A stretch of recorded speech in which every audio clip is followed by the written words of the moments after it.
दोस्तों नमस्कार, कैसे हैं आप लोग। मैं हूं कालू और आप देख रहे हैं कालू एलआईसी।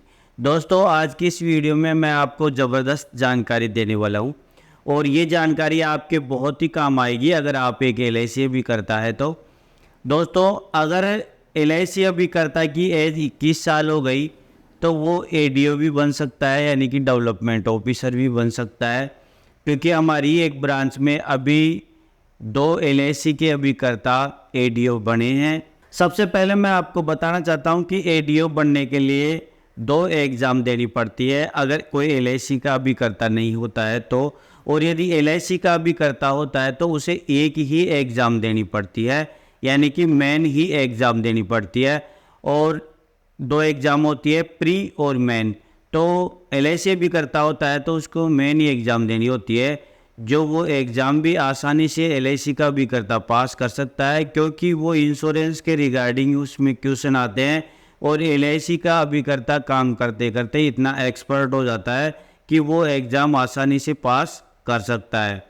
तो एलआईसी अभी करता के लिए एडीओ का एग्ज़ाम पास करना बहुत ही सरल है और अच्छी तरीके से वो पास कर सकता है। दोस्तों मैं भी एडीओ बन सकता था, मेरा भी लिस्ट में नाम आया था कि आप भी एडीओ की एग्ज़ाम दे सकते हैं। एबीएम सर ने मेरे पास लिस्ट भेजी थी कि आप भी इस योग्य हैं, लेकिन मेरी क्वालिफ़िकेशन ग्रेजुएशन नहीं थी, इस कारण से मैं एडीओ का एग्ज़ाम नहीं दे सका और मैं उसका फॉर्म भी नहीं भर सका।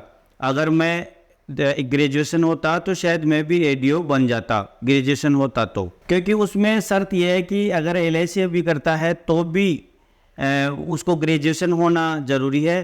तो जो ऐसे एलआईसी भी करता है जिनकी ग्रेजुएशन अभी कंप्लीट नहीं हुई है, वो धीरे धीरे ग्रेजुएशन कर लें। जो ही वो 21 साल के हो जाएंगे, 21 साल के बाद वो एडीओ का फॉर्म भर सकते हैं और एडीओ बन सकते हैं।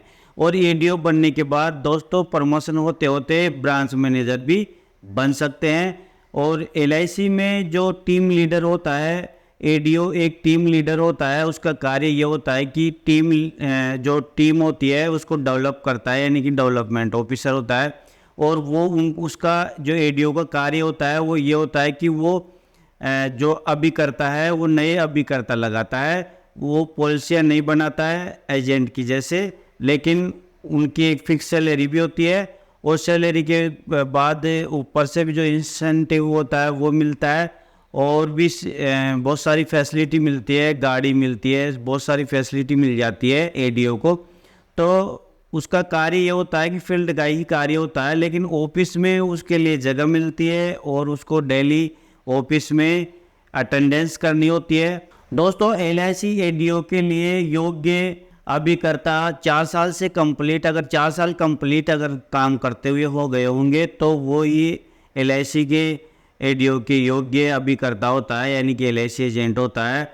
एलआईसी एजेंट वही योग्य होगा जो 4 साल उसने कार्य कर लिया हो।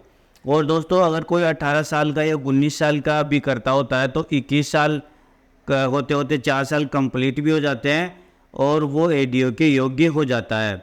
और इसमें एक बिजनेस टारगेट भी होता है कि मिनिमम आपको लगभग, अब मेरी बताऊं तो मैंने लगभग 60 पॉलिसी ईयरली करी थी, यानी कि एक साल में मैंने 60 पॉलिसियाँ बनाई थी।